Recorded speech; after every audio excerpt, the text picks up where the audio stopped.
Welcome to Boxing Fans Talk TV. I'm your host, TDT. You can refer to me as Miss T. Y'all saw the thumbnail. Like, what he gonna do? Talking about Canelo Alvarez. Is it gonna be a cherry pick going wrong? We'll see. Let's turn to.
Welcome back. I was doing something else, y'all. Hold on. I was trying to pull up some stuff. And I'm trying to pull up my phone as well because y'all catch me with my drawers down. Just hold tight. Hold tight. How are you guys today? Smash the like button as you come in. Please, pretty please. Smash the like button as you enter into the building. Pretty please. Pretty, please. The phone lines are up. What was that impression of? Demetrius Brightest in the building was popping king. Salute Queen T and fam. Blessings. Over 100 ounces. I hear you, King. Congratulations. Look at you. You know what I'm going to say in a minute. Look at God. Congratulations. 100 ounces of water. You know, at Boxing Fans Talk TV, we shoot for 100 ounces of water per day. A gallon is 128, but you know, some people can't get that high. So we always just shoot for 100. When you get to a point where you can do 100 ounces real easy, just keep going. Demetrius, you want to share some stuff with us? Like, what is all this water doing to you? Andrew Charles is in the building. Was popping king. He says, salute, Miss T. I like the intro. I know y'all don't see me, but I be over here jamming. I be cutting a jig on the other side of the Tizu. Sensory Pictures is in the building. Was popping king. What up, though, sister? What up with you? Macadocious Mac of the South. Salute the lovely and beautiful Madam Queen Miss T. Salute to you too, King. So, Andrew, Sensory, Mac, How much water y'all drank today? Here we drink water, right? How much water did y'all consume today? Demetrius, I'm at 10 bottles as usual, but I do get up to at least 96. I get up to 12 bottles pretty much during the day because I don't go to sleep early. So I'm confident that I will get up to 12 bottles of water, which is about 96 ounces of water. But look at you. You about to be at Demetrius. I need some feedback. How the water treating you? How's the dairy thing treating you? Because I remember, here at Boxing Fans Talk TV, all of us together, we don't eat dairy. So I was anxious to hear how that works for you. Sensory pictures said, not enough. Not enough. Listen, we be on it with the water and no dairy. Like, I'm so proud of most of us. A lot of people don't come back and Demetrius, I think you're the only one who's told me that you really did cut out the dairy. Mostly everybody else, I think that they do. But I don't really know. And you guys, I live for the feedback. I don't eat dairy. I love eggs. Trust me, I love eggs. I cook with milk, not no more. Um, what else I do? Butter. Those are my and cheese. Now, eggs, people can argue, is a protein. It doesn't belong in the dairy category, but it is. I mean, go hand to hand. I put it with it all the time. Andrew Charles said, I gave up soda and sugar drinks a few years back. It's water all day for me. I hear you, King. I hear you. I love soda, but it don't love me, though. We don't love them hoes, though. You know what I'm saying? We don't love them. They don't love me. That's what they singing to me. We don't love them hoes, though. You know? So I'm interested to find out if everybody who's watched the show, I know y'all do some of the things. I know y'all do. So I'm interested to find out what y'all do differently. See, like Andrew, you've been on the water tip. I just advertise it, I advocate for it. And I'm always advocate for it. As I say all the time, y'all will probably get sick of me saying it, but it's all to the good. I'm talking to the people in the back that didn't hear it the first time. When you get up in the morning, drink you a bottle of water. It starts the engine and lubes it up. When you go to bed, it's a lot of work to be doing at night. So drink you a bottle of water. A bottle of water could be 8 ounces. A bottle of water to anybody else could be 16 ounces, but a cup of water is 8 ounces. So you good with just that. If you don't drink no other amounts of water, those two are a must. In the morning, when you get up, and at night before you go to sleep. Why? It helps your heart. It's a lot of work that's going on. It's a lot of work to start that engine. It's a lot of work that need to be going on while you're sleeping, like rejuvenation, recharging, rebooting your system, all that. So a lot of work with your heart, even though you don't feel like it, or you can't feel the work that's going on. It's a lot of stuff that's going on. Trust me. And water is the remedy. Make sure, even in the winter, that you get your sunlight. We talking about life sustainers. If you're not getting the proper amount of sunlight, or you live in a cold area where there's not a lot of sunlight, don't be afraid to go to Costco's or Sam's or maybe even Walmart and get you some iron pills. Get you some D2. You know, I would say when you go to your doctor, ask them to check on your levels, like stuff like that, your iron and your vitamin D. If you're deficient in vitamin D, take you some D2. If you get a higher enough dosage, that's one pill a week. That's what I have to take, one pill a week. So ain't no sun to be had. And going out in the sunlight, you have to acquire or acclimate to it. You know what I'm saying? It's not a gimme. Even if you're black, it's not a gimme. You can get sunburned. You could be like down there about to pass out. You want to acclimate yourself. So if you haven't been in the sun, take your time to acclimate. Don't pass out and have a heat stroke. Andrew Charles said, I used to be slamming Cokes and Frappuccinos from McDonald's, wondering why my body hurts. Exactamundo. Exactamundo. And then somebody did ask me, and I usually say this for my wellness show on Sunday. They asked me, why don't I say get off the coffee or spend a lot of time like get off the liquor? I kind of do say it, but I don't. And here's why. Because the hardest thing to do is to stop something you love. And the easiest way to do it is to not stop it, right? But what you can do is prioritize, and it's kind of like you tricking your mind or something like that. That's how I like to look at it. So, what you could do is say, you know, I'm gonna have my coffee, but I'm gonna just drink it at night. I'm gonna drink my coffee when I've drank all the water I'm supposed to drink today. Or I'm gonna drink my liquor, my hottie toddy, after I drink all the water. Or even when it comes to eating, even if you're changing how you eat, then you can say, well, I'll get that slice of pizza or that cheeseburger after I drink all the water or and all the food that I'm gonna eat today that I'm supposed to. Once I get my dosage of what I should eat, that's gonna be my last thing, and that's gonna be like my treat. Kind of like eating dessert after your dinner.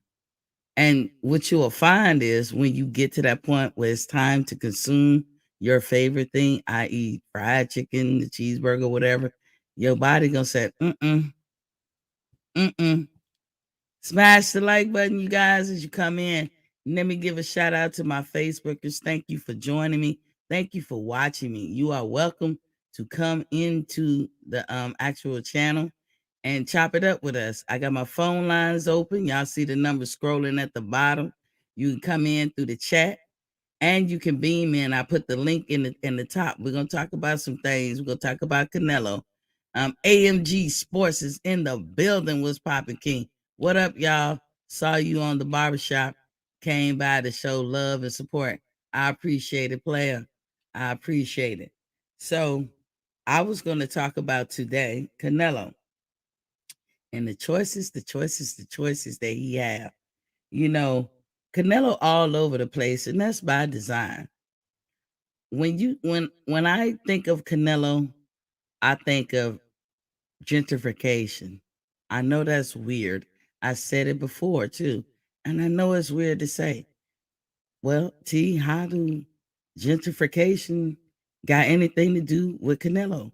We all know the gentrification, what it is. Hold on one second. Let me introduce my dog. PGH Big Dog is in the building. Salute, Queen T. Salute to you, King. Well, we know the gentrification is going on all over this country. This is when you strategically usher a group of people out to bring in the people you want to bring in. It can be business wise, it can be home ownership, it could be anything like where you're just basically moving a group of people out so you could come in and just take over and claim it for yourself. And how do they do that? They do it all kinds of ways, right? So I think we all realize, but this is for the people in the back because I want to make sure I catch everybody's ear. So some of you, this may sound redundant or you already know, but you could chime in and you can explain it maybe in a better way than I do. PBC got 50 million for Canelo, but can't give us Spencer versus Bud. Get the fuck out of here. Exactamundo. This is why I don't watch no more PBCs. They can get rich off of somebody else's dollar, but you going to. I'm not asking.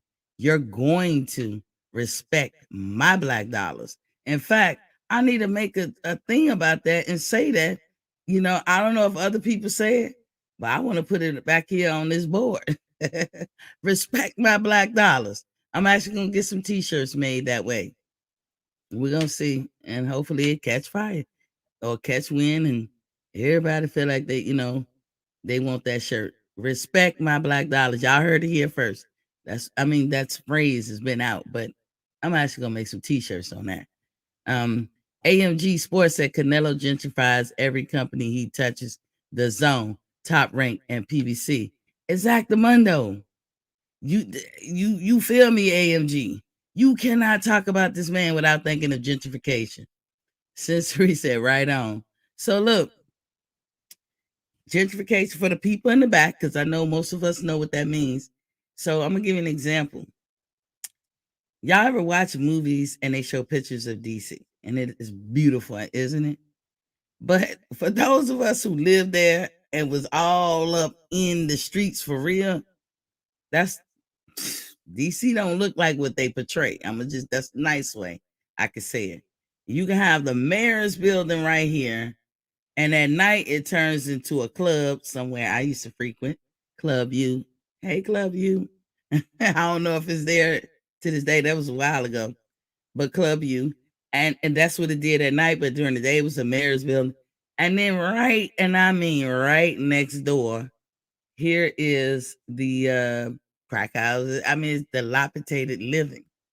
And black people live there. I can't tell you what it looked like in the inside. I know it looked like hell on the outside. And everywhere you got the Census Bureau, you got the Census Bureau and the Patent Office, and important government buildings all around DC. Right next to it is some bullshit. Okay, the white people in general, because that's who be doing this gentrification. Sorry, white folks. I mean, in general. And if you're not doing it, I ain't talking to you. But they had Georgetown side. How many people ever visited Georgetown? That's a crowded place over there. But they had Georgetown side. But then Southeast and all that stuff like that in DC, that was all black. So what you do is you kind of buy up some property slowly but surely. You kind of sneaking doing it. You buy up these property, you fix them up grand, and then you get some brave ass white people, whoever you want to move in, and then you raise the price up. Now all of a sudden we got a store on the corner, but when all black people was living there, they want a store. When you want to make property go down, you take away the business. When you want to make property go up, you bring Starbucks, Kroger's, fast food restaurants. You bring business where people can go and buy things to consume or whatever. That's how you make property values go up, or you make property valuable. Period. So they move you out and then they move stuff in. They act like go-go music. I was there when they was just a war on go-go. Then it got to be there was no go-go clubs. No go-go clubs. You could hardly find some. And so now when you done gave up, it's like you're tired of fussing with them. You're tired of fighting with them. You done moved on somewhere else because they making it impossible for you to live amongst them. And then they get all their people and they took over your space. And they'd have made it valuable, and you can never go back there. And then they take your stuff. It's gentrification, always to do all kinds of ways to do gentrification. Then they take your stuff, and then they act like they make it their own, like double dutch in the motherfucking Olympics. When black people was doing it, it's a bad thing. Now that we had stopped doing it, it's a lot of us out here that don't know how to double dutch. But now when we had stopped doing it, now it's a competition in the Olympics. You don't think that they could have did that shit back then? Now is a beautiful art because they now know how to do it. But when they didn't know how to do it, it was ugly as fuck. Now when the new kids that come along and see double dutch, they attributed that beautiful art to them, not the people that always did it. You know what I'm saying? That I've seen them do it. Go-go damn near cease to exist. But we got some true go-go people out there to keep it going, keep the party going. And they need to bring it back to Chocolate City, the original Chocolate City, when I'm talking about DC. But now let's make that comparison to boxing. And why do I say when you talk about Canelo, that's what it is. The Mexicans have a chip on their shoulder. Not every Mexican. Talking about people in the sport of boxing. So stay within the context. But they have a chip on their shoulder because they're macho. They think they the silverbacks, and that's not the case. So they're very macho, and they want all the glory. They want the narrative to be like they're the bee's knees when it comes to boxing. They the start and the finish, the alpha and the omega. That's what they are to boxing. That's what they want the narrative to be. But yet it take them beating a black man to catapult their ass into the stars. You never see these people beating like their own kind or somebody else, and then all of a sudden they catapulted to the stars. It's always off the back of a black dude. They don't want no black champions. When they say Canelo's the face of the boxing, we come back. What about Earl Spence? What about Bud Crawford? What about Deontay Wilder? They don't like that shit. It's got to be Canelo. So let's make Canelo do some things that has never been done. And you can do it when you got support from sanctioning bodies and everybody else palms were greased and payola, you know. Santos is in the building. Miss T, keep 100% real to the fifth power. Kick it true, true queen. What's popping, king? AMG said Miss T, deaf peeps game from a mile away. Exactamundo. So Canelo, they're grooming him. He cannot do this by himself. It takes a village. Remember Hillary? It takes a village. She ain't never lying. He got the sanctioning bodies. He got Mauricio Suleiman. He got whoever he can grease. You know, he got Eddie. He got all these people that makes allowances and make him able to be able to make the moves he make.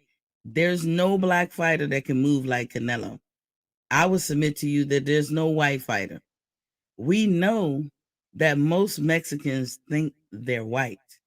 They think they're the ultimate white man. Now, if this sounds racist and you're offended, then you one of those people.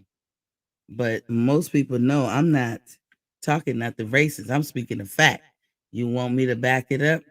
Remember that little document that Mikey Garcia put out, and when he was trying to explain something about his medical stuff, he called himself making a point, but he made an ass out of himself. Because clear as day, I pointed it out on Barbershop Conversation. We were looking at the other stuff that Fred was telling us to look at. I saw clear as day. It just caught my eye. That dude called himself white.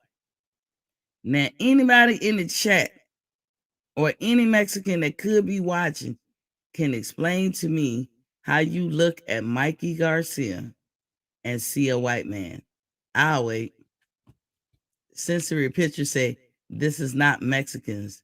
This is the system of white supremacy pulling the strings. Right now, the Mexicans have the power. If you look at the WBC, who run that? Mauricio, Mr. Cantone. If you look at the WBA, who run that? The guy out of Venezuela, I forgot his name. If you look at the WBO, now that's Puerto Rican. I ain't gonna put the WBO, all the way in the same boat. Excuse me, all the way in the same boat as Mauricio and the other guy, but he walking a fine line. Vacarso, Paco, that's his name, Paco, because he do some grimy shit or some shit that make you go, So it is, to me, it's the Mexicans. That's where it starts. I'm starting off big and coming in because you got Mexicans, Venezuelans, and Puerto Ricans who leading the charge. Mexicans. What's the commonality? They're all Hispanics. They're all Hispanics. Hold tight, player. Hold tight. What's Michael McCoy is in the building with popping. How you, sis? You all right? I'm good. Let me get these chats. Good. The Mexican cover up and come forward and hope for the best style has been decoded decades ago. Look at how Floyd made them look like fools. Any slick black American boxer can easily beat that style. They don't like that. They do not like that blacks can dominate in most sports. They don't like it. He is white. Wait a minute. Sensory, are you saying that Mikey Garcia is white? Exactly. I don't. I won't. Before I just make a comment, I just wanted some clarification. If you did, I'm not. I'm not. We don't beat nobody up over here. Well, But let me explain. You okay. have two different types of what you might call Mexicans. Mm-hmm. You have what they call the Castilians, the Spaniards. Mm-hmm. Their ancestors are Spaniards. You know, Spain conquered Mexico, Puerto Rico, South America, and Central America, right? Mm-hmm. Then you have the Indian ones. They Tejanos, the ones from Texas, different names. The Apache. Comancheros. They are the Native Americans from this continent. Mm-hmm. The ones that you see and they publicize, those are not Native Americans. Those are not Indians. Those are Spaniards, like Canelo. You know how you know he's a Spaniard? Because he had red hair. Mm. That could be in other people's races too. The thing about Canelo looks like a white man. So any white He man, is a white man, sis. I just explained it. He's he's a Spaniard. he If you comes trace from his blood, his Mexico. ancestry back, I Mhm. guarantee you he's. Well, let me ask you this. What type of Mexicans do you think are the ones that's coming over to this country to work and to pick fruit and just get a job, a decent living? Poor ones are rich ones. Mostly poor. Right. The poor ones are the Indians. The rich ones that live in Mexico, that's running Mexico, those are our white people. They're Caucasians. They're not natives or black So or anything like that. we That's can't just a fact. say that though. Yes, we can. We know We history, cannot. right? I do know history. We can't say that because during the era of encounter, the Spaniards came over and they conquered that area, which was filled with Indians, but they also had people like Africans over. To make a Mexican is a combination of all three. Whether somebody come out looking white But or the not, because sister, what you, if you look you at hold on, let me say this. If you look at Canelo's mother and you look at his brother, there's no mistaking that they are all the way Mexican with their dark black hair and their skin is darker. Canelo just came out white looking. It can happen. It can no, happen. no, no. What I'm trying to get across to you is you Mm-hmm. can tell in his genetic structure that he has Spanish ancestry. His mother perhaps does, and his brother perhaps definitely does. However, he is a Spaniard. That's just a given. They're not. If he was an Indian, he would not be put in place. They don't get poor ones and push them up to the top. Just like they don't. They pick and select black people who they want to make millions of dollars. They don't do this by accident. This is not by chance. It's a sport, but it's not a sport. We just think that we the only people who do. This is why Mexicans think it's a big deal to be the champion, to have a Canelo, and so forth and so on. We the only ones that think it's happenstance and it's fair and all this. Now, for instance, I'll give you an example. They told y'all that Canelo sold 800,000 pay-per-views with what is that guy named Plant? Mm-hmm. When in fact he only sold 500,000 pay-per-views. Why did they inflate those numbers? Because he looked white. Well, he don't look white. He is white. I will have to disagree, but You go ahead. can't disagree. It's a fact. I, When you I, once I, you do the research, I once you done the do the research, research. you'll find it's true. I done the research. He comes from Mexican parents. He's Mexican. He just came Did out white. did Spain conquer Mexico, sister? Yes, they did. So are some of those people But descendants of those, Spaniards? but those people that are descended from Spaniards are also descended from Indians and blacks. That's what makes the Mexican. You don't just it ain't just Spain come over here and they only mess with another Spaniard and voila, they had a line of Mexicans. No, it's not So like let me ask you this. Let's say me and you, we go conquer a country mm-hmm. and we take over. That means when we conquer, it means we took over, right? Right.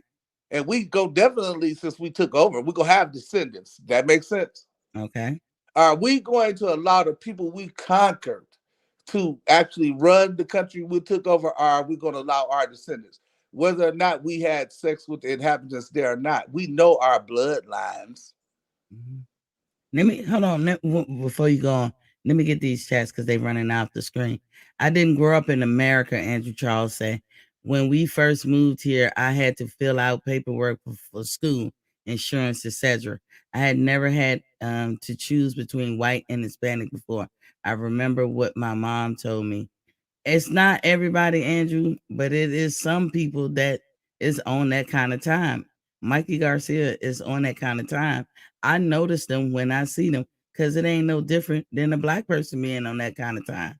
You know, some people like or think that they're white. It just is what it is. I don't know what privilege they think they're gonna get. Maybe they basing the white privilege that was of the yesteryears. But Mikey Garcia, my point was there's nothing about him that says white man. Nothing. But yet he fills his paperwork out as a white man. Because And he is, sis. as soon as we start clowning him, oh, he took all that back down. Too late, Mikey. I peeped game long before he even put that paperwork out in the social media sphere. I peeped game years ago. I said that dude think he white.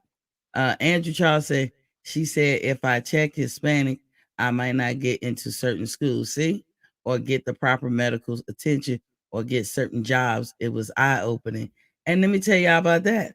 When people used to come over the great migration from Europe over here, everybody that came over here within reason could claim that they was white. You had people that clearly wasn't white that could come from like the Middle East or India or whatever. They would come over here and claim white because they knew it was a status thing.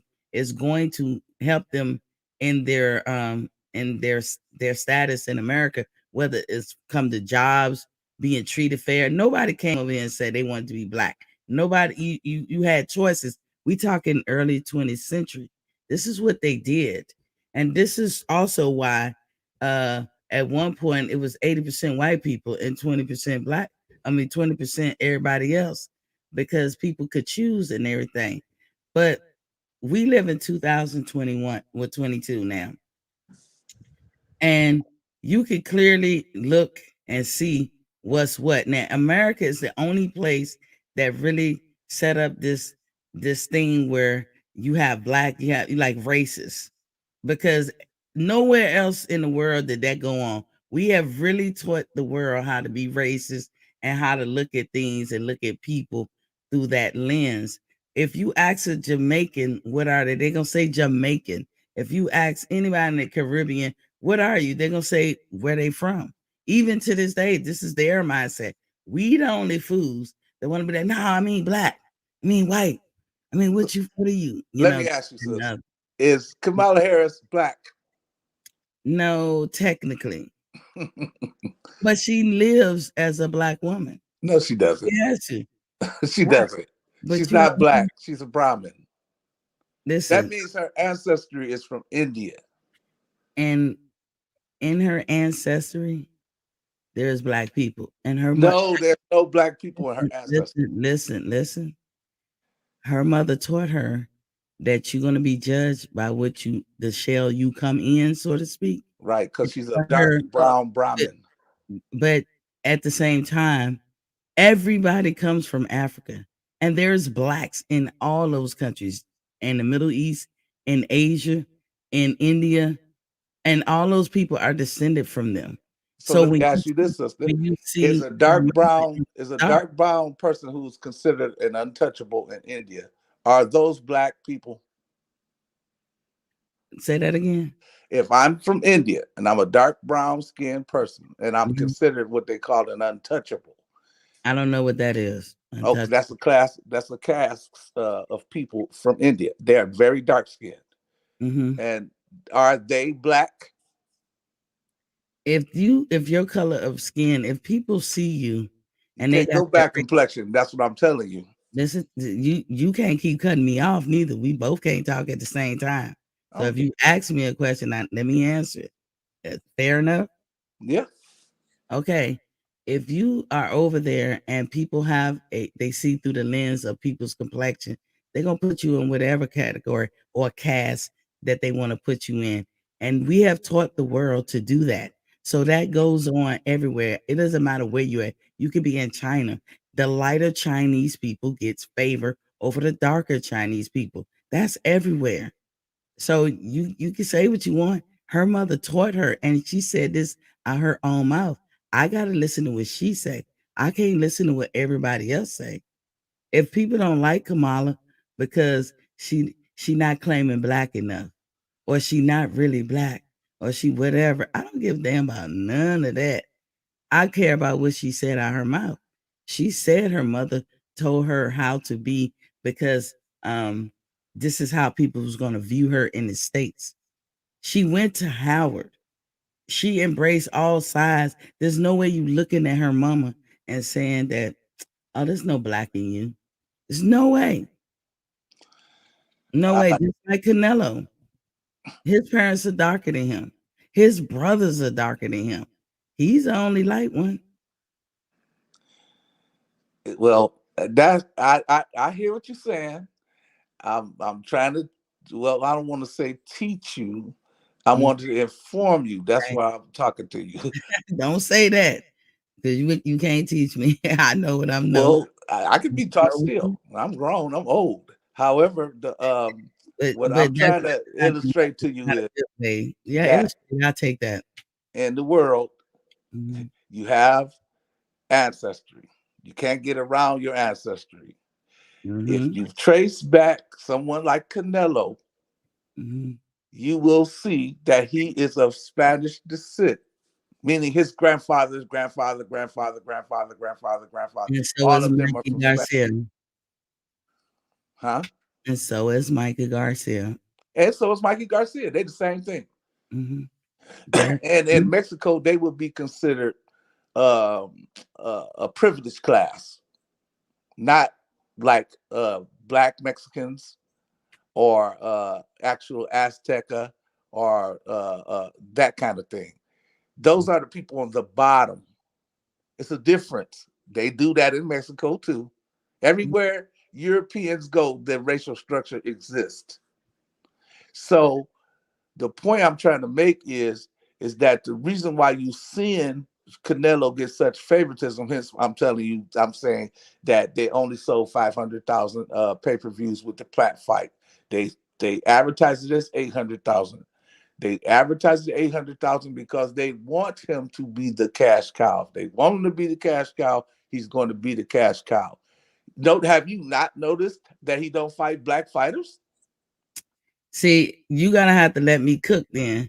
So either you can sit there and chill with me, or you jump back in the chat. But you gotta let me run through my monologue, because this is why I say don't say teach, because I know what I'm talking about. Trust me, I'm shoot off the hip. But Canelo, to answer that question, I don't know anything about what those numbers. I never even cared about. They said he had 900,000. If you saying he had 500,000, I don't care. They do want him to be the cash cow. He has the complexion for the protection of the collection.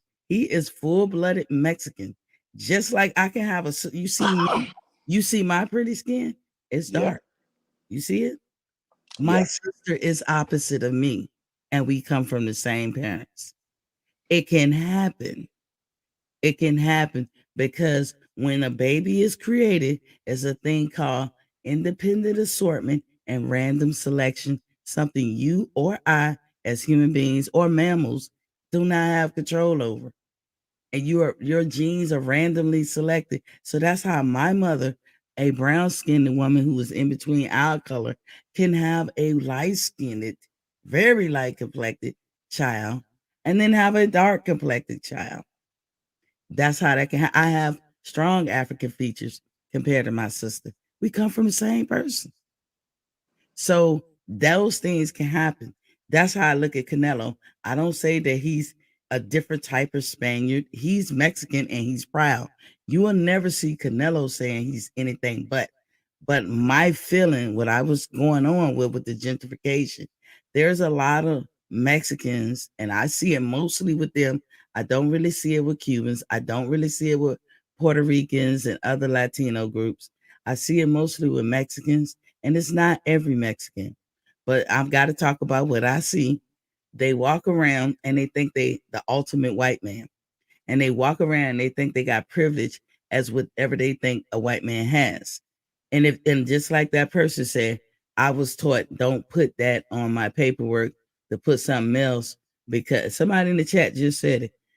Because they looking at the benefits and the gains they can have by claiming something else, and it has caught on. You have a lot of Mexicans out there that will say they white, and I gave Mikey Garcia as an example.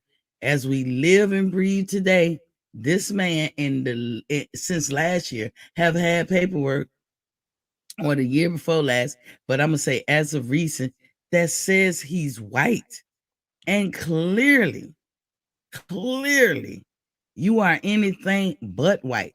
If he's white, I'm motherfucking white. But that's what they do. So in boxing, the gentrification, how I see it, is and hold on.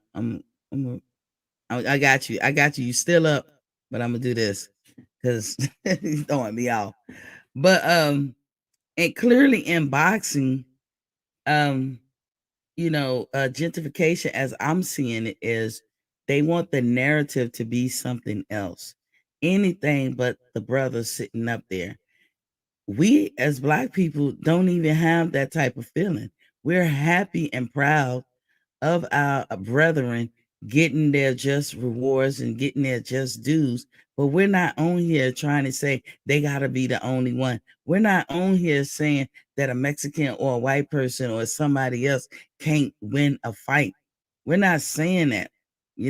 I like Brandon Lee. He's anything but a black guy or Mexican. He's Asian, an Asian American. And I think this dude is going to do well in the 140 division. And even when he go up to the 147, I will be checking for him. I don't begrudge him and don't want to see him shine. Mexicans they feel that way about us. I'm talking about the Mexicans that are in the boxing world. People like Mr. Cantone, people like that guy with the WBA.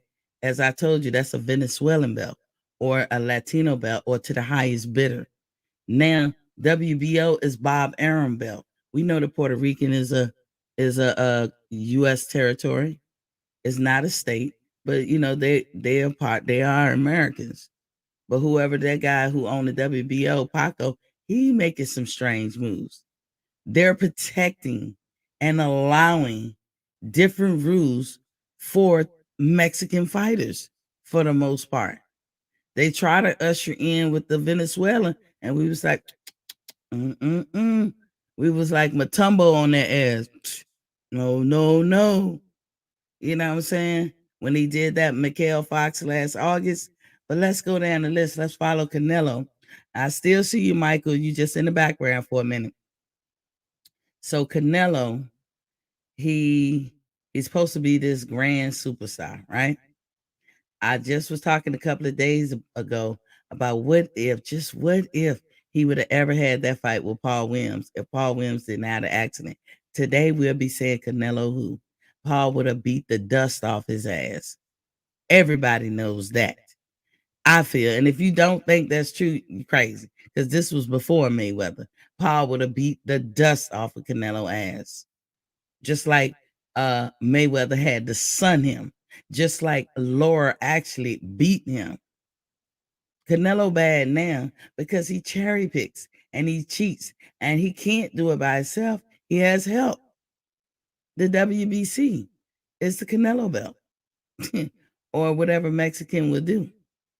And so now he goes and he ducks Andre, I think around 154 division. Then he moves quickly through the 160. He don't want no smoke with nobody. He don't want no smoke. He's ducking people. He's cherry picking. He's beating all these white guys that he feel because he's in his mind. He know people look at him like he white. But Canelo, I give it to him. He's a proud Mexican. He know he Mexican. But sometimes it's like he forget or take into consideration. He comes off and looks like an average white guy. And that's why a lot of white people could take him, because any white man would do when you gentrifying shit. You know what I'm saying? So he goes up there, he avoids people. Benavidez drop his belt. He loses belts on the scale. Here come Canelo swooping in. He cherry picks, beat these people, get the undisputed. We knew he was going to beat Caleb Plant. But we don't know what Canelo could do if he's not allowed to use his clenbuterol or whatever else he be on. We don't know. So then he says he wants to go up and fight a cruiserweight. But he also been talking about 175. So what is Canelo doing? He was a champion at 147. I think, or he had opportunities at 147. He was a champion in the lower weight class. He goes up, he becomes undisputed in a weight division that has never been done. Now he tries, he's gonna go up to the cruiserweight like he's doing some hot shit. And even his fans didn't like that, so he had to back up off it. And because don't nobody know about Makabu, and according to Mayweather or people in Mayweather gym, he's a soft touch. He's an easy mark. So then I was like, well, damn, if he's an easy mark, how did Makabu get a belt in the first place? Or was that designed so that Canelo could come up there and get the belt off him? So now Makabu's saying shit like, oh, I hope I make a good showing to, prove myself that I can get a fight with Canelo. What the fuck is you talking about? You a champion in a whole nother weight division that he has never fought in. Why the fuck you gotta prove yourself to him? But see, when you keep putting a motherfucker on a pedestal and making it seem like everybody got to follow and do what he do, the gentrification is easy. So what he gonna do? He backed off because we was like hell to the no. Makabu gonna go out there and show his ass to make it seem like a worthwhile opponent. He probably already palms his grease. Canelo gonna go in there and take his belt. Canelo wants to fight Joe Smith. Joe Smith already told you, nah, bruh, I don't want no parts of you. Not that he's scared, but he's like, nah, nigga, you ain't gonna try off of me on the sneak tip. But then Canelo feel like all three of them white boys he can dust. Because after all, he's the ultimate white man. So he's gonna take their belts. And maybe if DJ posed this analogy, maybe Canelo feel like he can run through the 175 division and have back-to-back undisputed. See, it's almost like a person padding their record. And I always say, if they not careful, if we are not careful and speak up when we see the fugazi shit, guess what's going to happen? 100 years from now, we'll be turning over in our graves. Because when they talk about the greats like Ray Robinson and all these other people, the motherfuckers going to mysteriously be fucking Mexican. You don't believe it? You don't believe it? Nefertiti, black as they come, right? Everybody knows that. Up until a couple of years ago, when a dude wanted to do a bust of Nefertiti, and all of a sudden she looked Latina. Because see, if you put her paisley white, all of us gonna throw the bullshit flag. But if you make her Latino looking, maybe my ass, Cleopatra, is not Latino. Don't tell me about that they don't gentrify. They did it in Spain. The only place in Spain where you see an abundance of Moorish history is in a place called Sevilla. Every castle you see there, they have effectively tried to wipe out the influence that Moors had on Spain. And if you didn't seek out the information yourself, you would have never knew that they ruled Europe for 800 years. They got their whole culture from the Moors. What about Hannibal and the Italians? That's why they had the color that they got. The era of encounter, when the Spaniards did come over here and conquer Mexico, what we know what Mexico is, and Central America and all, and the Portuguese took Brazil or that area down there. What about all them years that they ran that shit? It took they tried to put white people or lighter people as kind of like doing hardcore picking sugar cane and shit. The motherfuckers died in a year and a half. You can't motherfucking slave an Indian. You just can't do it. Them motherfuckers ain't gonna let you do it. So you can enslave black folks because of our natural temperament. You could it could. I'm not saying we weak. I'm just saying we don't think on those levels. We don't think like that to dominate people, to be all over. We just don't do it. So then they bring the black folks in, and then the mixing starts. Of course, you're gonna have some Spanish people that kept it 100 and stayed with their own kind, but a lot of them didn't do that. So it took those three different types of people: Indians, blacks, and Spaniards, to make what we call Mexicans. That's why you have dark ones, light ones, and in between ones.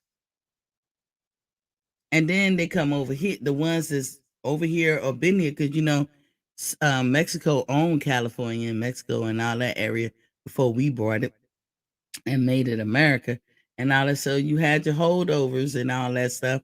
But then you got people like a Mikey Garcia that feel like he white. Let's look at the other divisions. 147 division. Who the top dogs? Terrence Crawford and Earl Spence. You got to throw Uga's name. He's a Latino, but he's an Afro-Latino. He might as well be a nigga as far as they concerned. Oh, we can't have that. How did Stanionis and Buatev get in the conversation? Oh, we got to have ours in there. Look at the 135 division. Camboso's leading the pack. No matter how we say it, slice it or dice it, he leading the pack. And he's hemming and hawing. I know that they say the fight with Devin Haney is in works, but look at the landscape of boxing. I did a video one time and talked about the 20th century and show how 77 years of the 20th century, that black people were the champions, and only like the other 30 something or 20 something were other people. I can't even say just white. It was Latinos, it was white, it was others. But for like 77 years, black people held championships in the 20th century. They don't like that story. When you look up Ray Robinson, he can be light as a motherfucker. Watch. We'll be all gone. We ain't gonna be there to dispute it. They trying to change the narrative. And look what just happened to Gary Russell. Look what Oscar Valdez at 130. Bob is giving that fight because Bob is saving face. I said that when Terrence put that suit on his ass, Bob was going to turn to Santa Claus. And look at him. He doing what he should have been doing as a promoter. You guys smash the like button as y'all come in.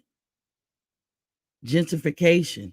You're moving out the old and you're doing it by every means necessary, fair and unfair, just so that certain people can sit on the throne and sit at the top. This is why boxing is messed up right now. It's straight in your face gentrification. And then Max Sale, because even though Max Sale is not white, he's not Latino, close enough. Close enough. He's Filipino. They anything but black. Figueroa almost had a goddamn cow when Cool Boy Steph beat his ass. Oh, the deception, the impossibilities. No, he whooped your ass. Gentrification. We're going to look up and ain't no black fighter going to be at the top. Tyson Fury, the fuck up of them all. Any white man would do. Deontay won the first fight. He won the third fight. I don't give a fuck what nobody say. But any white man would do. That's why they don't even like him. But he's close enough, good enough. Because they can't think of no other white man that could even hung in there. He barely hung in there. Michael McCoy, you dropped off. Gentrification. Right now, Canelo throws out he's the best cherry picker of all. He is not going to fight Charlo. And even if he fought Charlo showed this man too much respect. Charlo bowed down to him too much. Charlo looking at it like how his life going to change, how much money he going to make. I give Canelo this. he was strategic in his career. He fought Floyd Mayweather, which was a come up in itself. He went on to elevate himself, elevate himself, elevate himself, elevate himself. If you go back and you watch the Laura fight, Laura won. He had help then. He wasn't gonna get it over Money May. Nigga, you gonna be clean when you get in this ring, and I'm gonna sun you. And that's exactly what Money May did. But Money May got the money to do that. Canelo has always had a complexion for the protection. The Mexicans are trying to wipe out black people, fair and unfair. And that's just how I see it. Tell me I'm seeing it differently. Tell me I'm seeing it differently. AMG said, even if we concede some Mexicans are Native Americans, that does not make them white. They're not white. Yeah. I just feel like if both of your parents are Mexican, when my mama gave birth to me, she was a black woman. Your daughter's black. When I walked up on my baby, she was white as they come, with blonde hair, auburn hair color, blonde hair on her body, but auburn hair color and gray eyes. When I fill out the birth certificate, I said she black.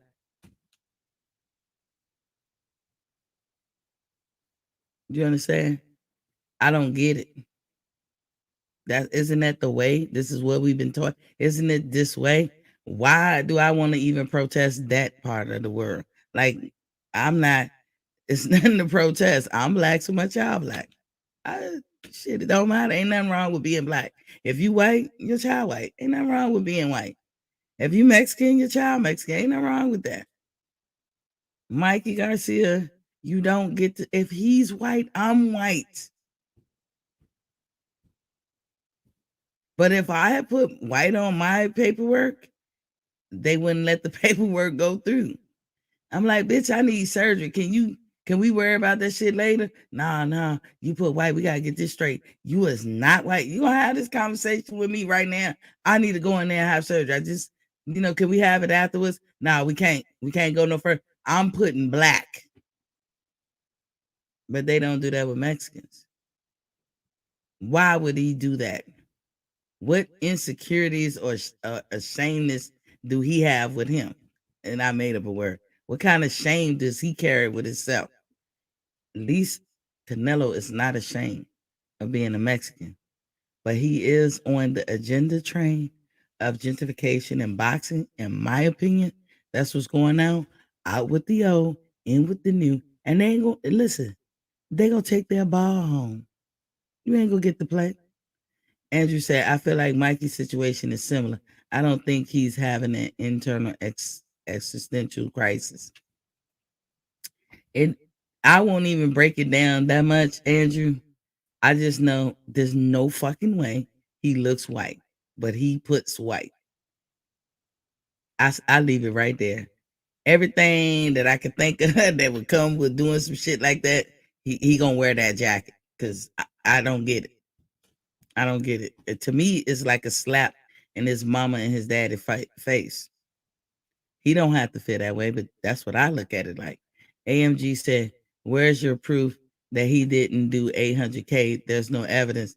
I think you were talking to Michael McCoy.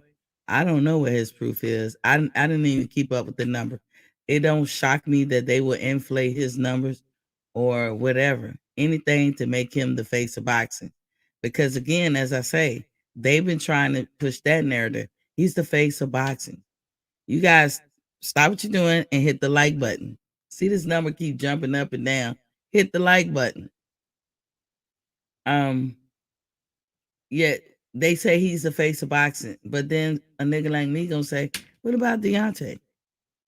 What about Errol? What about Terrence? That's what I'm gonna say. And they don't want to hear that.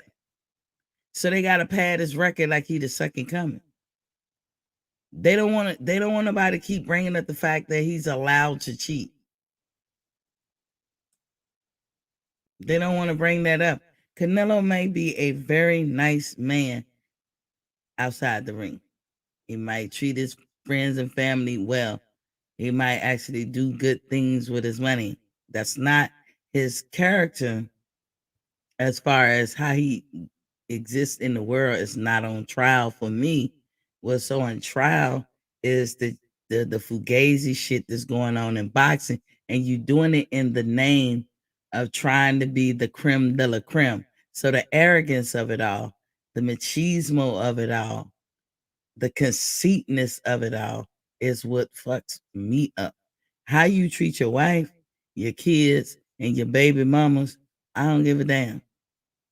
How you pay your bills, I don't care. Never once have I ever said a man isn't a talent. He ain't a complete fighter. He don't know how to move his feet. He don't know how to even do foot positioning. Boxing 101 right there. He can't do it. He ain't the best. Can't fight backing up. But he have a hellified waistline and up. That's what he good at. He good from the waist up. But he's pushing this narrative. You know, he don't come. You be knowing some shit, Canelo. You don't come out. You ain't gonna come out and say nothing because you don't want nobody coming out and say nothing to you. You think it's a coincidence that all y'all motherfucker over there looking like y'all sipping on that tea and eating that taco meat? I'm supposed to think that's a coincidence. You've been in this country what, about 15 years, and you don't speak English, motherfucker? Who you kidding? You know, and now they keep talking about who will it be? Who will it be? Those are just names he threw out. He gonna have you guessing until he cycle off, right? And then he gonna pick somebody in the last minute. Where when you go and say, "Oh, we gotta do drug testing and shit," and you ain't gonna catch nothing. The motherfucker is smart. He got the money because PBC pays him well. PBC got 50 million to give him, but they ain't got 4 million to give Bud. This is why I don't fuck with PBC right now. I ain't saying it's gonna be forever, but until they give me what I won't be fucking with them at all. And you guys can do what you guys want. I will never tell you guys who to watch or who don't. I'm just telling you why I won't do it. AMG said, "Where's your?" Okay, I read that. I'm sorry. The caller is asserting presumptions without evidence. He was. And sometimes people, when people are talking, like, you should go with the flow. I'm just saying, you should go with the flow of the conversation and not be literal. I'm not here to talk about the error of encounter. I'm not here to talk about what a person think they are and what they not. You know, he's Mexican. Period. Full stop. He's Mexican. His mama Mexican. His daddy Mexican. His mama and all his brothers have coal black hair like Mexicans. They ain't too far off of Mikey Garcia. He came out light as a bitch. Why? Because Mexicans are descendants from Spaniards, and Spaniards could be white. And why do I say could be? Because in that time, the era encounter started around 1500. That was after the Moors have conquered Spain. That's why they got color. Before the Moors or Hannibal, did what he did in Italy, and the Moors did what they did in Spain, all them Europeans were white. And then they got color. Even before the era of encounter, the only place that probably won't touch as much is Portugal. And Portugal, that's Brazil country and all that over there. Sir Ant Bo is in the building. Was Poppy King. He said Indians came from India. Yeah, those type of Indians, but I know, Indians, it's a different way we could say their name now. Let me catch up with these chats. Spaniards are all over Mexico and South America.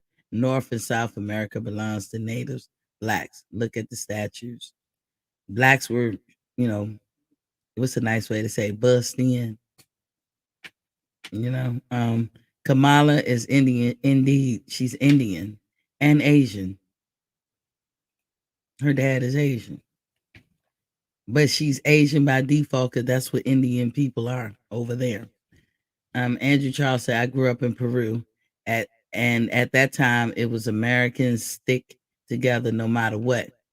there was no racial divide that I was aware of. At least I was young till I came back to this country. I know, Andrew, it's a shame, right? I grew up during a melting pot era. Oh, the magical melting pot. And I embraced that idea. Still do to a certain extent. Still do. It is ideal. That's how I embrace it. It's ideal. I wouldn't be opposed to really living that way, but that's a utopia at this point. Black is a classification, Sir Antwol says. Um, my parents are native Shinnecock, light skin, and I'm dark. One of the only on that side. See? Genes, independent assortment, and random selection. If Mayweather or Wilder was white, they'd be American icons. And Mayweather said that. He said, if I was a white dude, I'd be a billionaire. And this is before he finished off his career. Jay is in the building. He says, salute. Boxing matchup, Dwayne. What's good, Miss T? What's good, Dwayne? ATL Unanimous is in the building. Salute, Queen. Talk your shit, nothing but love. I feel you, King. He said, hell nah, she ain't. JJ, who opened the door for being popular and cherry picking? I did. About Canelo? He is cherry picking. Fury from the UK, but you swear he's an American icon because he was any white man would do. Gentrification, y'all. Gentrification. 88 Sports Talk is in the building. Hey, Queen, how are you? How are you? Andrew Charles said, I hear you, Miss T. I live in Tennessee, and Mikey will get called everything but Wyatt over here. Whitey. L Dub, thanks for that. You guys, L Dub is amazing. He sent me the link to get the Sergio Martinez fight. It's supposed to go down today. It wouldn't let me load it up at the moment, L Dub, but I will keep trying. Thank you so much because I'm sure I'm going to enjoy that fight.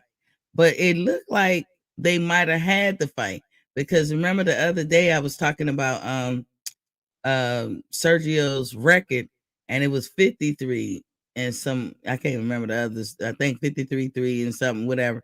But today it says 54. I don't know.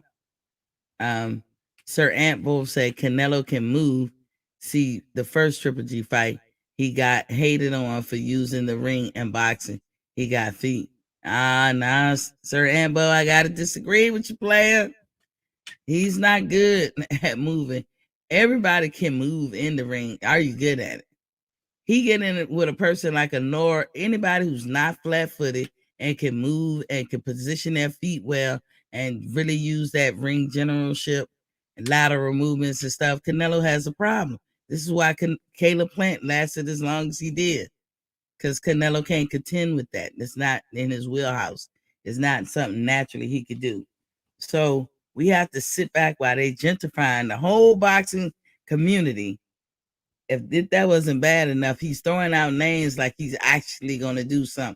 We're hearing about somebody like Charlo may get a shot. Even if Charlo get a shot, I'm going to say it right here. I think because of how Charlo mentally either prepares himself or feels about Canelo, he's not going to win. He's not going to, I don't think he can win. Charlo gave him too much respect. And then he's Bivol. You know, Canelo thinks he can beat Bivol, Joe Smith, and Beterbiev. He really think he can. I don't think he can with Beterbiev, but he would be strategic. Canelo, DJ put out a strategy that he think Canelo and them Team Canelo was on, and I don't see that that's too far from daylight. DJ, that was a good analogy because I can see that too. I can see him trying to go up and cement himself in the 175 and then try to go and fight for cruiserweight and this, that, and the other. He's never going to fight somebody that gives him a challenge. He's padding his record. Like that senator from St. Louis, the white guy that knocked out Claire McCaskill. All that dude do is pad his record. He's checking out boxes. Y'all ever meet people like that just pass their record? Just check out boxes so they can say, I did do that. I did do that. But they don't really have no ground understanding of or experience about what they checking off in their box. Sir Ambo said, "What about that first Triple G fight, though?" I don't even know if Canelo won to me. I don't like Canelo. I ain't that crazy about Triple G, but I don't even know if Canelo won to me in that first fight. Maybe the subsequent fights after that, but not that first. But whatever they say, I personally, when they robbed Laura, I was done. And guess what? I do not like Laura. Anybody was wondering, I know he's a Cuban fighter. He's one of them Cuban fighters I don't like. I was so happy when Jarrett Hurd did what he did to him. So happy. Because Laura, when he starts losing, he starts to cheat.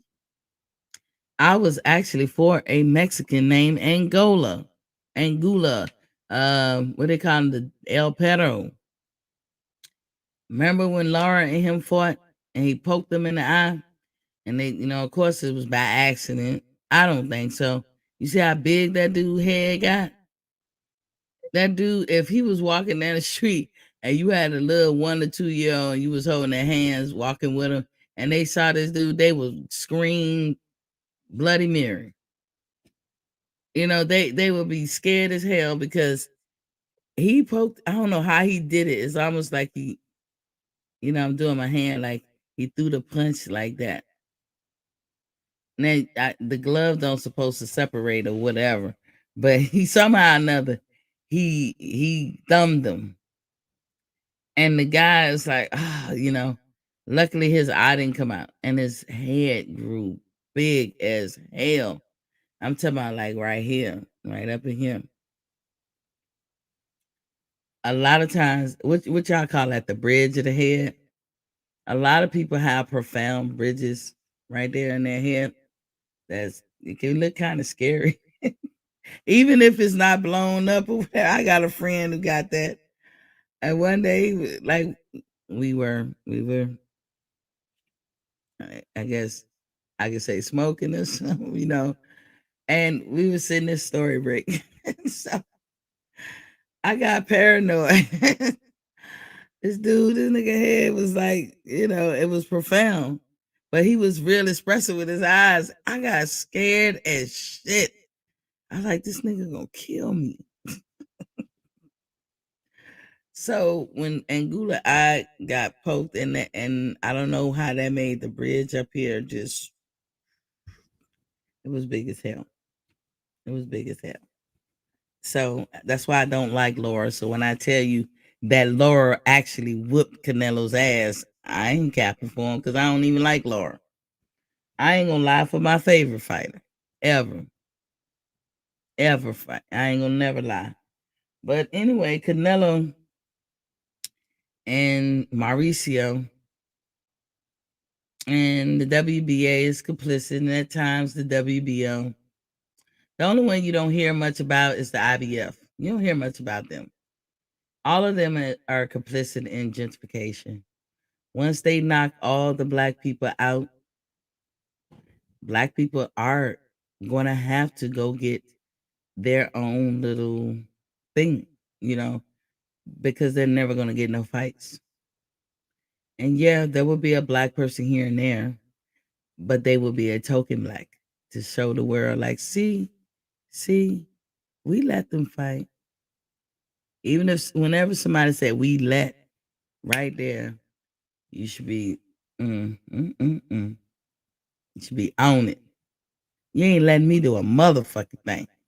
You know what I'm saying? That's how that's why when he said I could teach, I was like, nah, you can't teach me shit. I had to. You can't talk to people like that.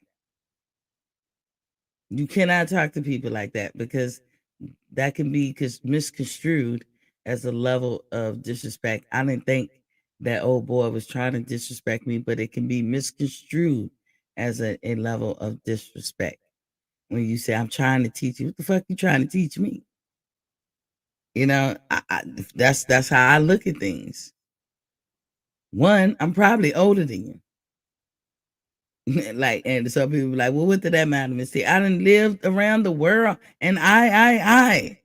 You know what I'm saying? I know, listen, I got enough experiences. I've done enough things.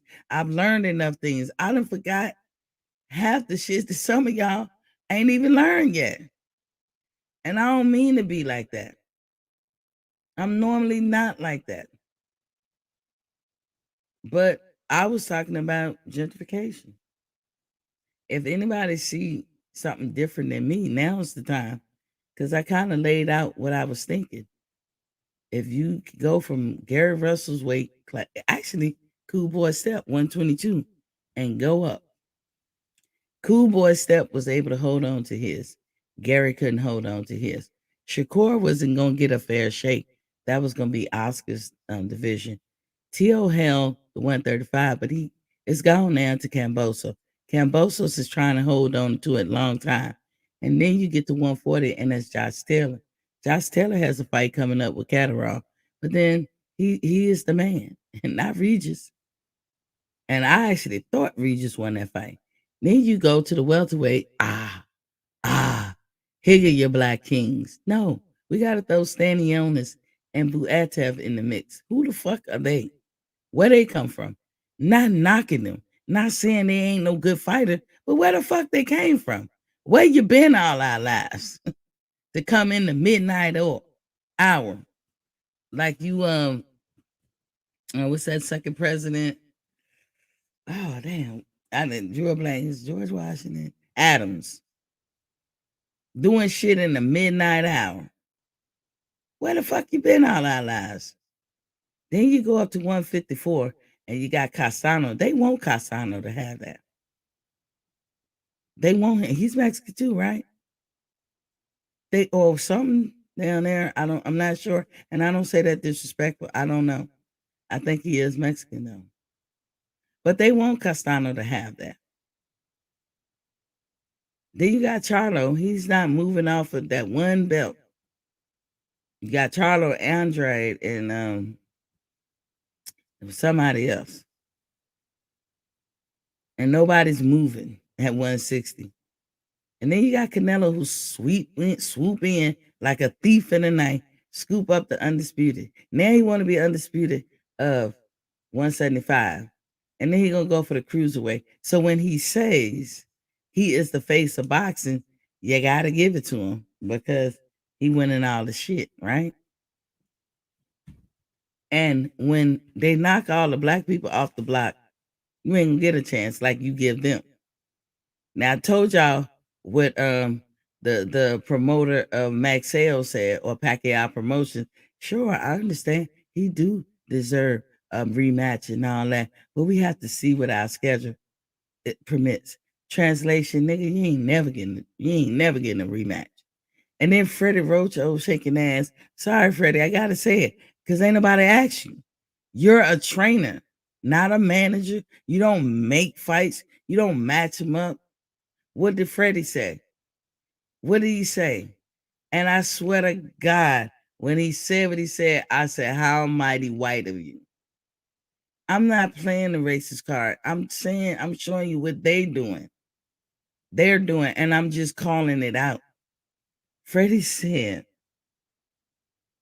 I will never turn down a challenge, but he's not active enough.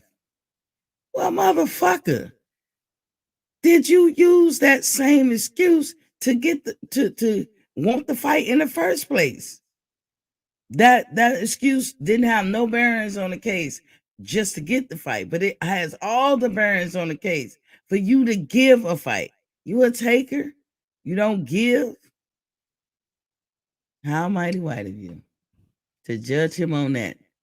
You didn't judge him when you was getting the motherfucker, did you? Sir Antboat says straight up T. AMG said wisdom comes with experience. Experience comes with age. Demetrius said Castellano is Argentinian. There you go, Demetrius. He me straight player. Demetrius said Andre dropped his belt at 160. He moved up to 168. became the mandatory for the winner of Canelo and Charlo fight. Actually, Canelo has all the belts, right? Let me tell you how they make it so beautiful for him. Because the other day I mentioned that on about that, Demetrius, the other day, that Andrade is possibly moving up. He's going to drop his belt.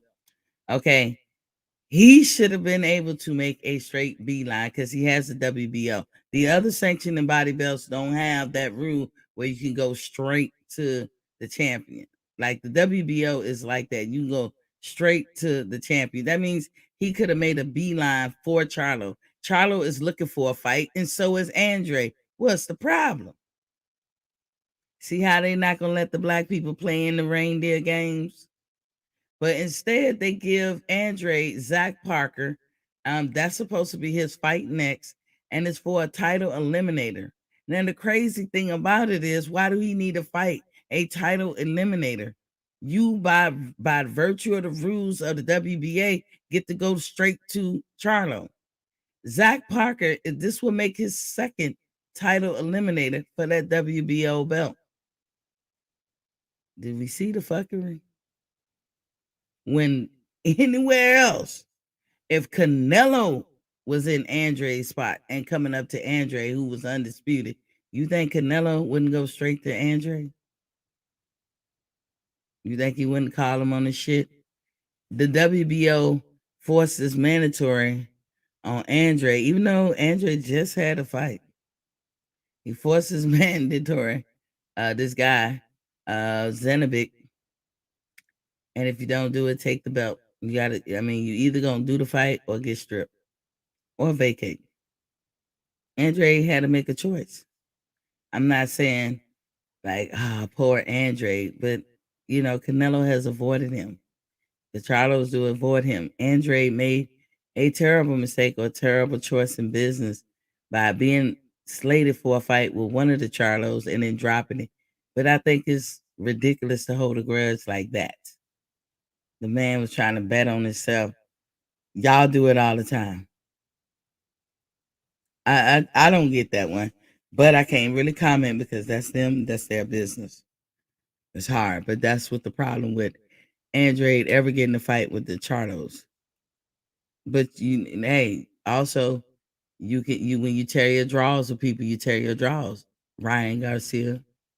People got to put the duck clause in their contract when they fucking with him. Got to, because you gonna waste a lot of money in training and whatnot. Because he gonna duck.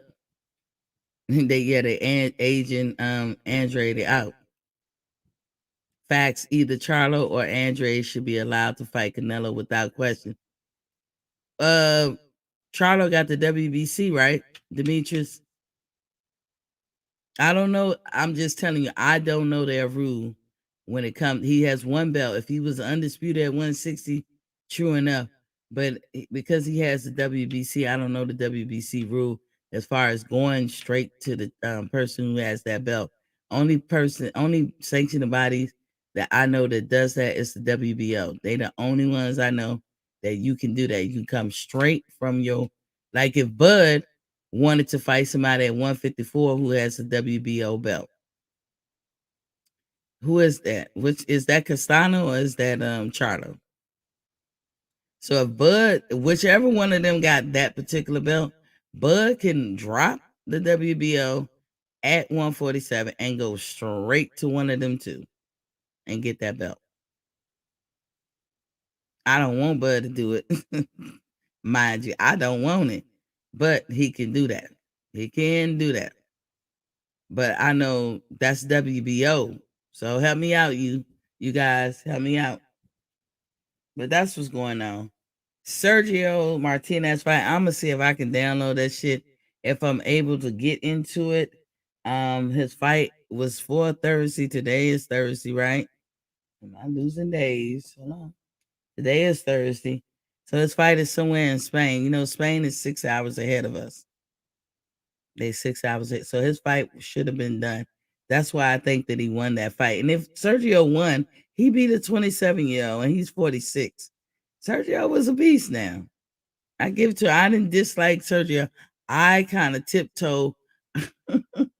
I tiptoe through the fields of what I thought I was seeing with him and that little girl. Facts. Either Charlo or Andre should be allowed to fight. And Canelo. I think we already said that. Did anybody know what the WBC rule is on that one? Because I'm going to say as of now that they don't have that rule like the WBO. Smash the like button if y'all in here. Hit the like button. Dance on it and become one with it. Embrace it. Hit the like button. Sir Ambo said, what boat were you on, Miss T? I was on a couple. I was on flagships and I was on carriers. My favorite was the big stick. Y'all know, look. I was gonna give a little, what's it called it? I like doing little prizes and giveaways, but that's a good question. So I'm gonna say it here, and I suggest y'all remember it because when I get up to 1,200 subscribers, I'm giving away a 55-inch color TV, smart TV, that is, a Samsung smart TV, that is, QLED. I'm giving it away. I will mail it to you any address you want to give me in the 48. If you live in Alaska and you live in Hawaii, don't call me because I won't call you. I'm not mailing it that far. If you're in the Caribbean or U.S. territories, I'm not mailing y'all shit. If you're in the States in 48 and I'm going to ask a question as soon as I hit 1,200 subscribers, I'm going to ask this question, and this could be one of it. What boat were you on, Miss T? I was on the big stick. Sir Ampo, do you know what boat that is? But I wasn't on a boat. Let's be correct in our language, because I know people get particular with the word boat. I was on a ship, not a boat. The hell, but I won't get on no boat. They can have that shit. Boats are subs, y'all. Just in case y'all didn't know, I was not. I was not doing that. Very impressive, Miss T. I like how you demonstrated your knowledge about the 4 sanctioning bodies and their locations. That caller was highly impressed with your cooking. I figured he was. I think I talked to him before. I think he's my Trekkie guy. But like once I put the link in the chat for you guys to call in or beam in, and now's the time to do it. Like I'll sit back because I feel like I made my point. You may agree, you may not agree, and that's okay. You still got your birthday, so do I. I can't take away your birthday, you know what I'm saying? So, we can agree to disagree. I just see the gentrification going on right before our eyes. Out with the old, in with the new. You working too hard, boo-boo, to push your narrative when it should be just simple. If you the goods and you're Mexican, I don't care. You can have it. You can have the throne. That's how much of a boxing fan I am. I'm a fanatic. I love boxing. I can watch 2 no names and have a good day. Okay. But what I can't do is be a part of some fugaziness. I can't do it. I don't know about you guys. I can't do it. Sir Ambo, did you figure out who the big stick is? Walk softly and carry a big stick. Who the big stick is, Sir Ambo? Let the people know, because that may be a question I ask in the near future when I get my 1,200 subscribers. Right now, I think I'm over 270. Y'all got to help me out. Get some folks over here. He said an hour. Sir Ambo, were you in the Navy? I'm not even going to speak on like hour, because, you was a submariner, I think. Did you already know? I wouldn't have been on an hour. You said BB 61. What's a BB 61? I was on CVNs. I was on CVN 71 to be exact. I walk softly and carry a big stick. Come on to my history buffs up in here. Who said that? Walk softly and carry a big stick. You was an airman, so was I. My first couple of years. So for a minute, I was an airman, but I became a crypto tech. Come on. We got a lot of historians in here. Michael McCoy, where you at? I didn't mean I just took you off the front because I was cooking. Michael. Come on back. There we go. There we go. Teddy Roosevelt, the Theater Roosevelt. That's what I was on. CVN 71. I might ask y'all something like, what does the CVN stand for? Anybody can say it real quick? But see, when I ask these questions, you guys gonna have to email me. And the first person to email me the right answers wins. And I'm gonna have 3 questions. I don't know how I'm gonna do it exactly, but in the middle of the show, and if you watch me often, you gotta watch me every day. I'm gonna ask you questions that you will know just by watching the show. I know all of y'all know my age. I may ask that. There you go. CVN 71. Big stick. Teddy Roosevelt said that. And Demetrius, you know your Teddy Roosevelt because you from Texas, right? You was on the shitty kitty. Aunt Bo, you was on the shitty kitty. Where is the shitty kitty's resting place now? I don't know. I don't know if this had to happen a while ago, but I was seeing something where they was mothballing this shit somewhere. The shitty kitty. Yes, ma'am. Yes, you do. The Rough Riders, right? Did you know that Teddy Roosevelt was the Undersecretary of the Navy too?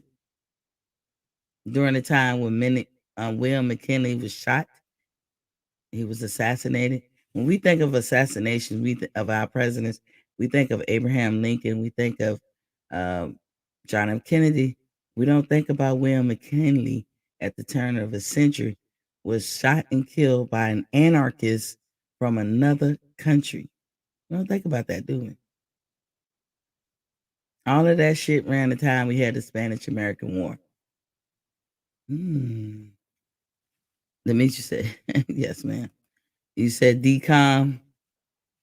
Yeah, they decom. I just saw some on TV where they was pulling it by tugboat somewhere. The shitty kitty. When I came in the Navy, I wanted to go on the the battleships. They impressed me. Because I used to watch. I'm a history buff as a teenager. You know, teenagers shouldn't be in the house looking at documentaries all the time, but I was, and I was a history buff. But I like World War II. I loved American history too, also. So I'm watching these, World War II documentaries, and I'm looking at the battleships, and I'm looking at how when they shoot their guns, how that thing glide across the, that shit was amazing to me. If you knew how much a battleship weigh, you will say that shit is very amazing. And then I'm like learning all about the battleship, and this is all before I ever came in the Navy, and I'm like, wow, these turrets or these guns can shoot out a whole Volkswagen, a Beetle. Like that could be the whole bullet, a Volkswagen. And the importance of it and how we use them and everything. And how you even during World War II, as you go, because Mobile, Alabama, I believe, has a mothball, like I don't want to call it mothball, but it's like a museum of a battleship that fought during World War II. And I'm telling you, that shit will amaze you. Just that one. Not to mention the one that Cher did. She had a video with her dancing and stuff in one of her songs. That was the latest. That was one of the last battleships, and that was done in the 80s, I believe. Her video. Darren Young is in the building. He says, "Salute, Miss T. Salute to you too, King." So I came in to be on a battleship, and I was like, wow, when they shoot them guns off, you have to be inside the skin of the ship. That means you have to be just inside the ship. The doors closed and hatch. You stand outside the skin of the ship when them guns go off, it will bust everything in you. You ain't making it. It was, you talk about shockwave, talk about you ain't gonna make it. So and it's so high tech.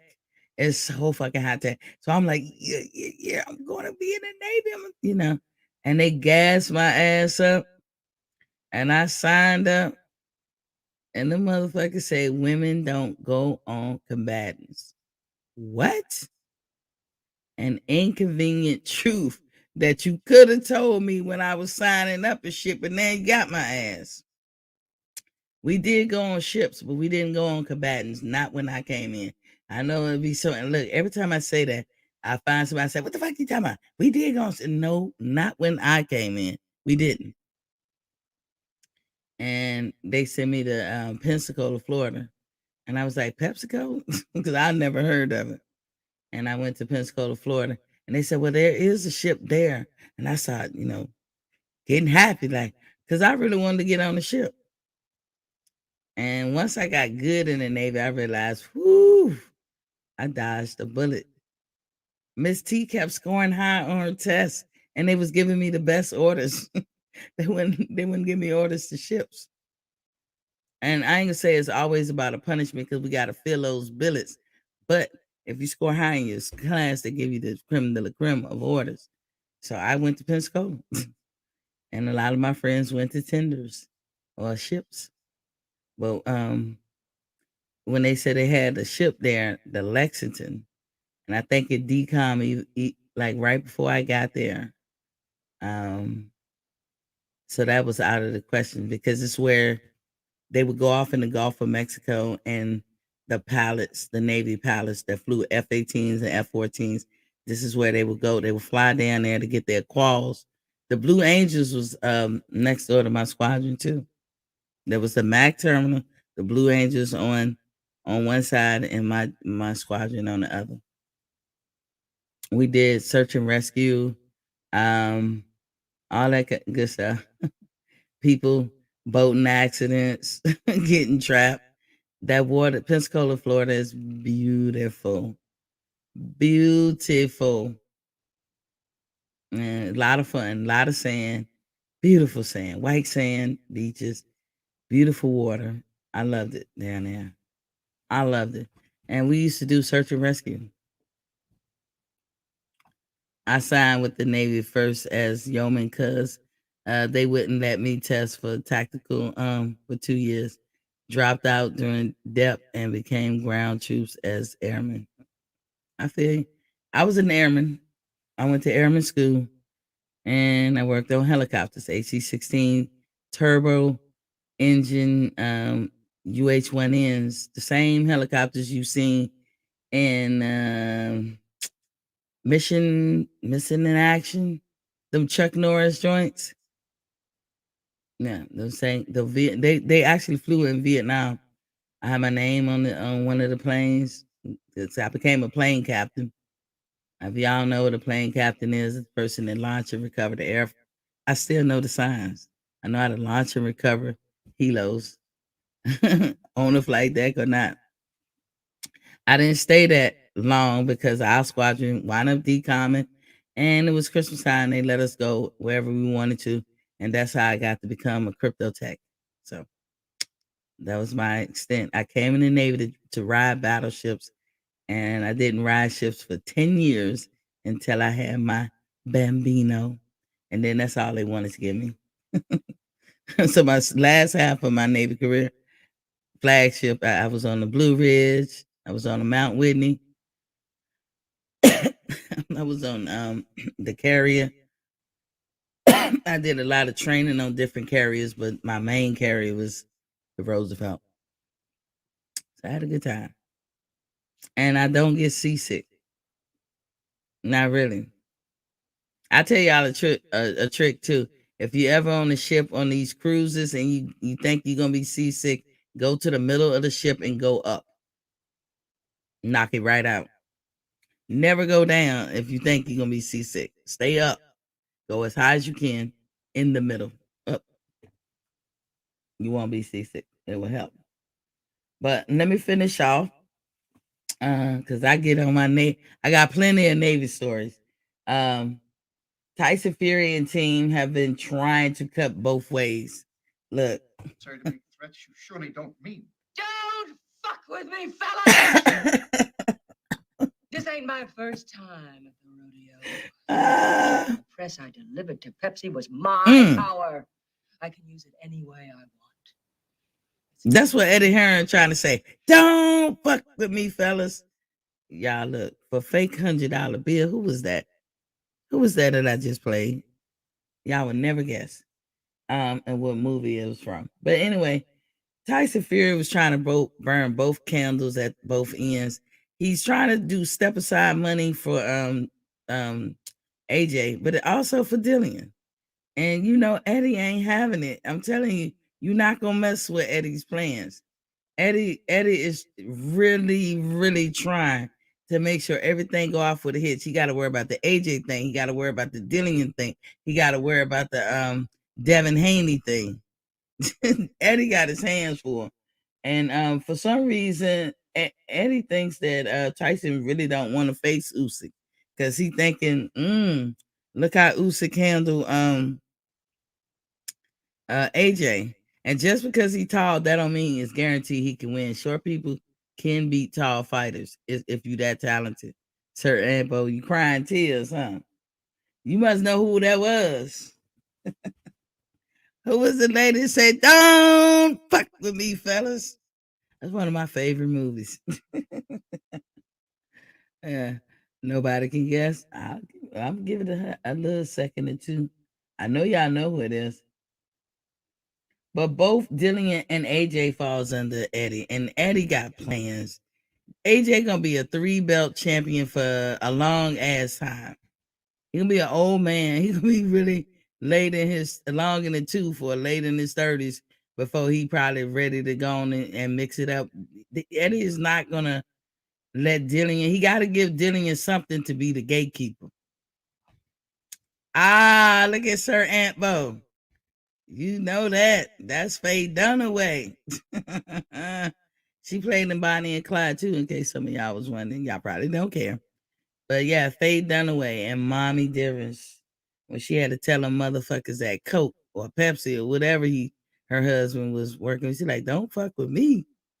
This ain't my first time, nigga. Shit. I'd have been here before. Eddie claims that Tyson prefers a tomato can next. I believe him. I told you I don't know why he's so scared. Or is it just, I had to come to the conclusion that Tyson he don't like to be told what to do. But in the beginning, I used to say, why is he so scared of Dillian? Dillian is not going to be no pushover. Tyson make it look easy, but Tyson is spent. When I say Tyson might have got the nod, but Deontay took a lot out of his ass. But you know what? He been treating his body wrong for years, and he's in his 30s. How old is Tyson Fury? Anybody know? Let me look this nigga up.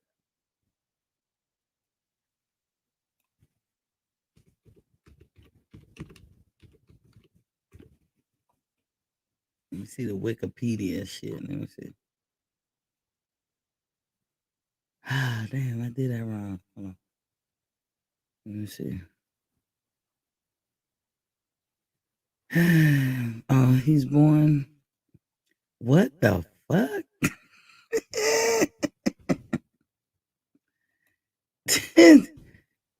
Tyson Fury is the same age as my nephew. He was born in 88. That makes him 34 years old. And actually in April, he'll be 35. All that bad living then caught up with him, and he knows it. He knows it. It makes everything look differently now. Sir Ambo said Fury young, he just look old. Cocaine, a hell of a drug. He 35, dog, in a couple of months. 35 is when shit be kicking in. You reach for a pencil on the ground, and you might throw your back out. Hey, some people started later than that. Then some people in their 40s is when shit would change up on you. But 35 in the boxing life is old, and it can be old, especially if you treated your body bad. And he has. So he on the old side. That's why they try to, I think Deontay took it out of him.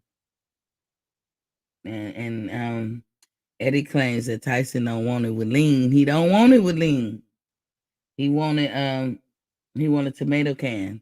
He wanted to ease his way. And he probably still doing cocaine, Sir Ambo. Probably still doing it. He prefers a tomato can in the interim. Somebody who's easy picking. But he did come out and say the fight is on with him and Dillian. So you already know what's going on with that.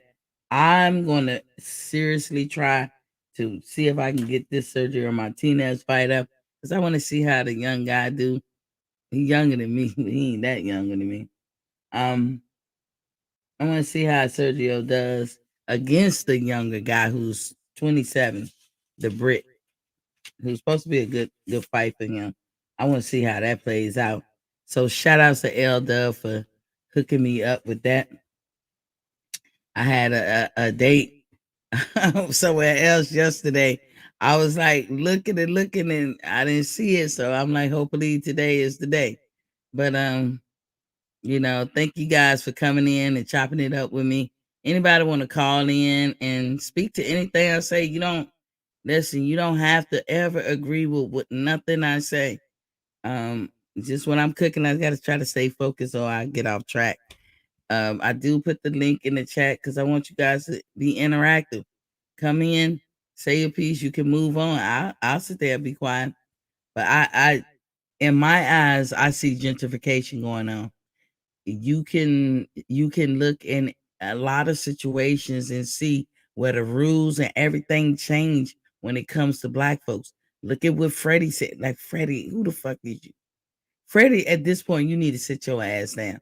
But Freddie, I don't turn down challenges. I don't know why I think he talked like that. I don't turn down challenges, but he's not as active. You didn't say that when you took the fight. Garrett didn't say that. Garrett could have easily said, "Oh, I don't turn down challenges," but he ain't did shit to get here anyway. If he ain't doing shit to get here, I can't fuck with him. Garrett never said none of that. Dude called him out. Garrett was like, bet. But when it's the opposite way around for Garrett to get on, it's an excuse. If the schedule permits, you already know that's translation. No, we're not giving you shit, Gary. We taking, but we ain't giving you shit. I don't like the fact that Errol Spence is going to fight Ugas next only in one reason, because I wanted it next to be Bud, and both of them got one belt, so whatever. But you know what? I understand if they didn't step in, and it's not saying that it had to be that way, but I do understand, or I do see that if he didn't step in, girl, they was gonna sell motherfucking Ugas up the river to Stanionis and Buat. Where the fuck they come from? How did they jump the gun? I mean, over Ortiz and Boots and some of the other. Where the fuck did they come from? But you got to get your one in. It can't be. It just cannot be that a brother can be the top 5 or top 6. It can't be.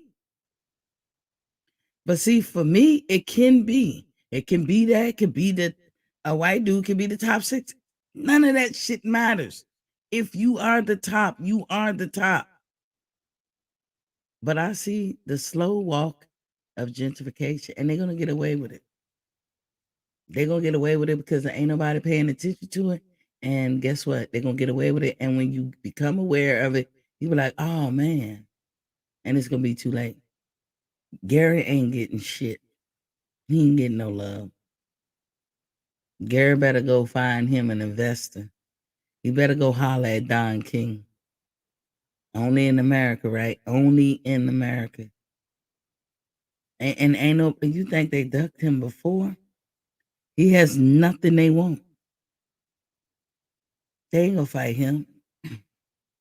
The only reason is Oscar Valdez got the fight with Shakur is because Bob loved Bob more. That's why, because he loved himself more. He could sacrifice Oscar Valdez. Who are you to Bob Arum? Bob don't care about you over himself. Bob is saving face. So Shakur got a little nugget. CC get a title fight. Y'all remember his last showing? Nobody do. CC did some cool ass shit. I'm talking about Chris Colbert, whatever fuck he want to call himself. Chris Colbert. That's what I'm gonna call him. His mama named Clay. I'm gonna call him Clay. Chris Colbert went out there to California. I don't think nobody even looked at it. But he now got his title shot. Some of this shit is smoke and mirrors. And it's unfortunate, but a lot of black people are going to be frozen out. And just like we had to go get our own Jet magazine, in essence, I feared it's going to be like that. We're going to have to fight each other until they won't in. They, meaning everybody else, won't in. It's not everybody. It's not every Latino. It's not every Mexican, but it's the ones in power, the ones that have the influence, the ones that have the money that is doing this. And ain't nobody outside of a couple of shows who is speaking up against it.